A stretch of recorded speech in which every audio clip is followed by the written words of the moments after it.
we're going to finish up the semester talking about these combined ideas of work and power and energy. And this combines quite a bit of what we've been doing up until now.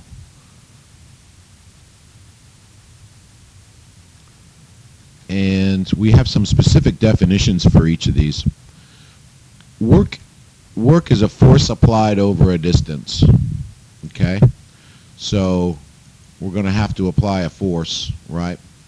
Applied over some type of a distance. Something has to move. Okay? You can apply a force to something and have it and not have it move, so you're not actually working. The units are going to be a Newton meter, or we'll bring up this idea of a joule, and hopefully you remember joules from chemistry. And what we'll look for when we look for work is work, you have to have a force being applied somewhere. Okay? That's not too hard. The second part is the determining factor a lot of the times. The motion of the object is in the direction of the force. Okay? So a lot of times we're working against gravity. Well, if we're working against gravity, your direction of the force and the movement, that motion has to be up and down. Okay? So you can push on a car trying to get it uphill, but if it's rolling back on you and it's not doing anything, you're not actually getting any work done as far as we're concerned. Then we get into the idea of power. Power is the rate at which work gets done. How fast are you doing it? Okay? So we're going to have to divide how much work we do by how long it took us to do it.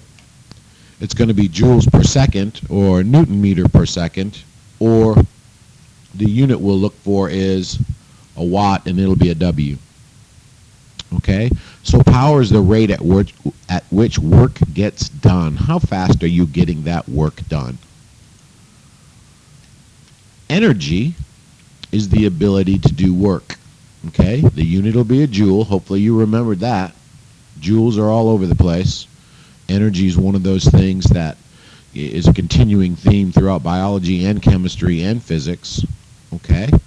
But energy is the ability to do work. So if you've got energy, then somehow, you're going to have a force and a distance moving, right? There's two types of energy we'll mess with.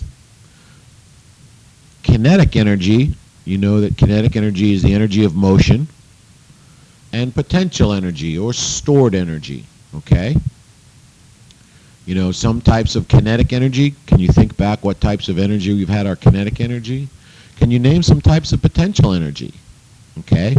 These types of energy are all around us all the time. We haven't been real specific up until now,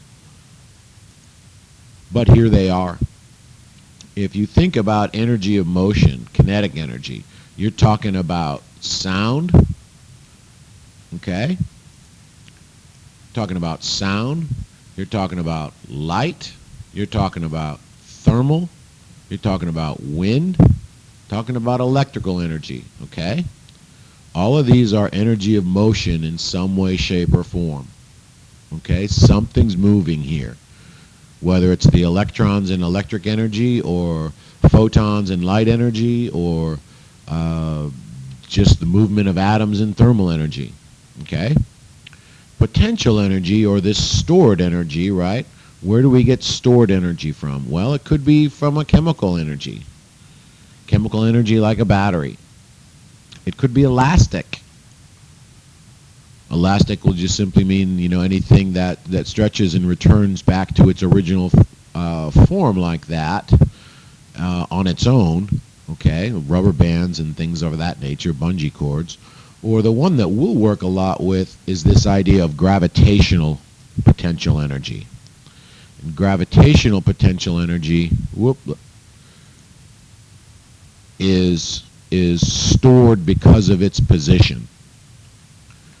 When we calculate this kinetic energy, We'll go back to kinetic first.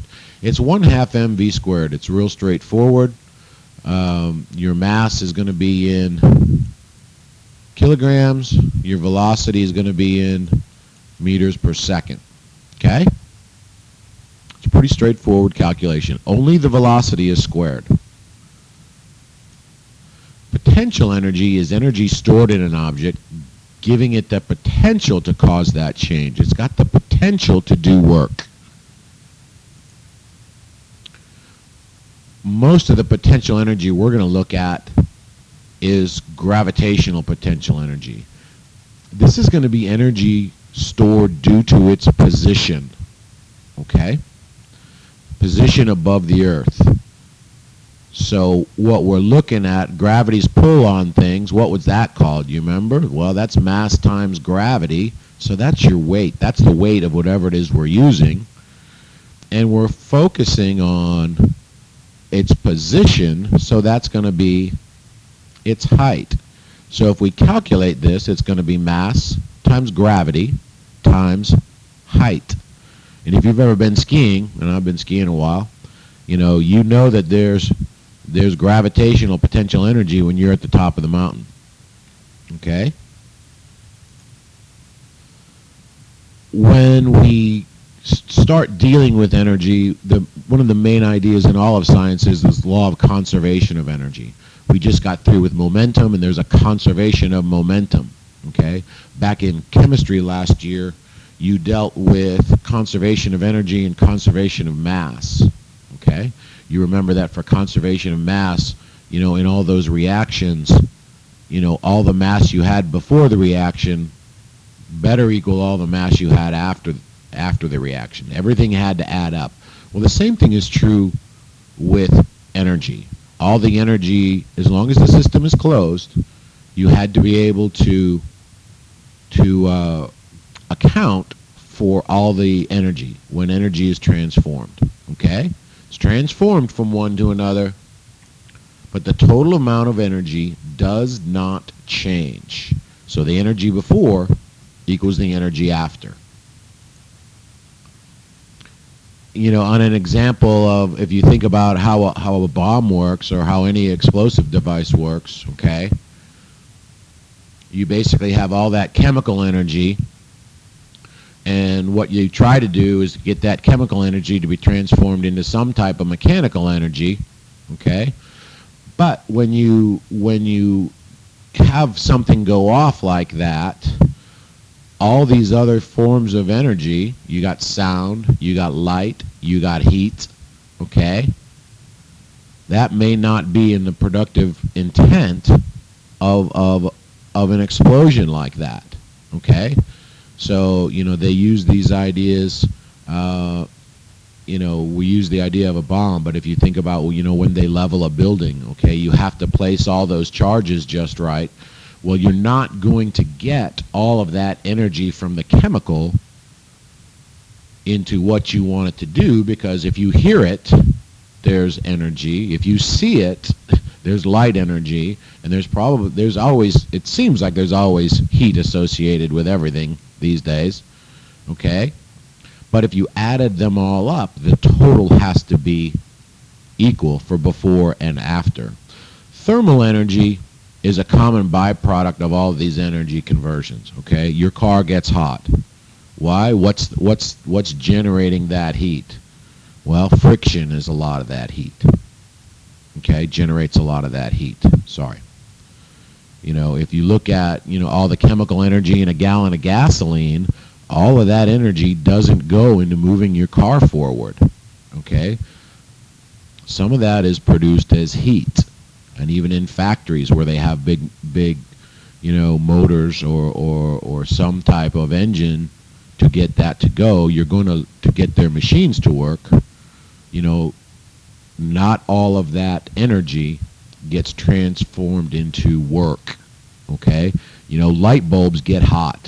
Well, that means not all the electrical energy that goes into lighting the light bulb is going to make light. Well, some of it's making heat as well. Thermal energy is that energy created by the movement of atoms, okay? As the movement of atoms increases, more thermal energy is created. Okay, that comes down to, you know, if you got movement here, you got kinetic energy in those atoms, and it generates heat. Conservation of energy, basically, we have to go to the idea of, you know, energy is neither created or destroyed. Okay, so at the very, very top, where we're, you know, if we're at the top of a mountain like this, you know, at the top you have no kinetic and you have all potential energy, right? That's the energy due to position. How high up are you? Okay? As you ski down the hill, what happens? Your velocity goes up. Well, as your velocity goes up, you get more kinetic energy. As you get more kinetic energy, okay, because you're coming down the hill, your potential energy is going to go down. Okay? You get further down the hill, and you just transformed all of that potential energy into kinetic energy. And then you hit the ramp and you go back up. Well, as you go back up and get higher, what does your potential do? Well, you were here at 30 meters, here at 60 meters, so your potential energy went up from down here. Notice how at the exact same level, though, that potential energy is the same. Okay? And then when you get all the way down at the bottom, you have no potential energy, and you turn that all into kinetic energy. So basically, this 50,000 joules of potential energy is now kinetic energy. And a couple of things you can look at then, what's going to happen here. The mgh, the mass times the gravity times the height of your potential, has to equal what? Well, that's the 1/2 mv squared of kinetic. And if you set those two equal to each other, you can figure out how fast you're going, if that's what you're looking for, right? The m's are the same. We'll do some problems like this and clarify this a little bit more. But the main thing is all the potential you have at the top equals all the kinetic you have at the bottom.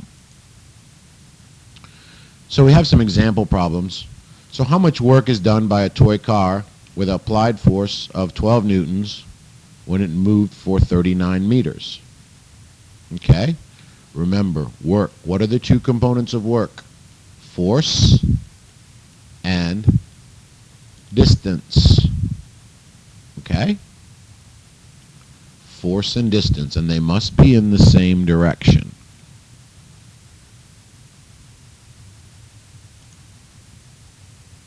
Another idea, what if you have a 450 Newton boulder that's dropped 2.4 meters in 25 seconds? How much power is exerted? Right? Power, do you remember what power was? Power is work divided by time. So what did you have here? What's your work? Your work is force times distance. So you have 450 Newton boulder. Well, how much force is it going to take to move a 450 Newton boulder? Okay? Well, 450 newtons. Drop 2.4 meters in 24 seconds. Okay? So when we're looking at that power, sometimes you're going to have to go force times distance divided by your time. Another idea, old cartoon was George of the Jungle, okay? If we were looking to find his kinetic energy as he's riding across on a vine, right? Okay, what is kinetic energy before he hits the tree? Well, KE was what? 1/2 mv squared. Okay? We got a mass, we got a velocity.